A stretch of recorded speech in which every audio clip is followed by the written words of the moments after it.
things out. If you go back to the notion of what we had at the beginning, that you're supposed to teach the rising generation, yeah. Do you know, federal law stipulates that on every September the 17th, which is the day they signed the Constitution, every September the 17th, every public school in America is to set aside on that day time to study and read the Constitution, go over it.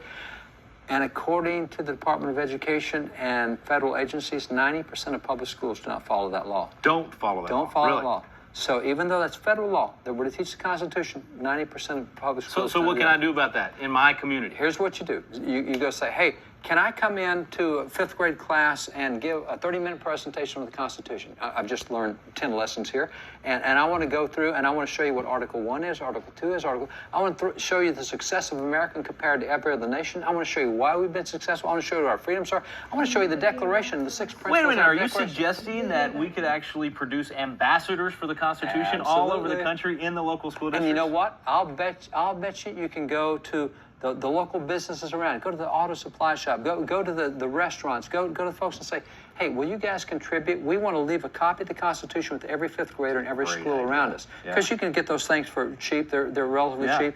And get that and go do a 30-minute presentation on how great the Constitution is. Get some posters of the Constitution and the Declaration. Get them in your local school district. And post that in the district. Give those to your history teacher. Say, hey, put this on. There's so many things we can do. This low-hanging fruit. Yeah. But you know what? You teach the rising generation. That's right. And so we don't have to have the. I mean, we want to go for some of these big wins, right? But you don't just focus on that one big Hail Mary pass. There's a bunch of this blocking and tackling, if you will, that we can go out there and do into exactly right and make a big difference. That's what the founding fathers believed in, incrementalism. And by the way, that's also a biblical principle that comes out of Deuteronomy 7, Exodus 23. God says, I'm going to give it to you, but only little by little.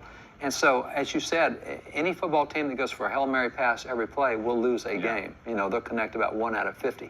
But if you go for 3 yards here and 4 yards here and I lost 2 yards here, but I gained 7 on the next one, if you go for those short gains, that's where you start winning games. And that's the way we need to approach this thing with the Constitution. You know, I don't know, maybe there's only 25 kids in that 5th grade class. What's that? That's 25 kids who didn't know anything until you got there and That's told right. And one of those kids may someday be the mayor of your town. Maybe the president of the United States. Might be president of the United States. And so there are so many things we need to think outside the box. Start saying, okay, I got to find a way to share this. And, you know, I've just gone through this great course, Constitution Alive. Who can I tell? Great. And you get that kind of mentality. And so, you know, in this lesson, as you go through responsibility as citizens, that's right. Start thinking, how do I apply it? Where can I put this into practice? What can I do? I got to find 3 people to talk to. Whatever it is, just start setting low goals and start doing that, and it will make a difference. Yeah, no doubt about it. Well, there's something everybody can do. I mean, nobody could possibly say, I have nothing I can do to make a difference on this. I love what you just said about thinking outside the box. It's almost like a free market competition thing. Get out there and find ways to make a difference in your community. We're going to go back to Philadelphia.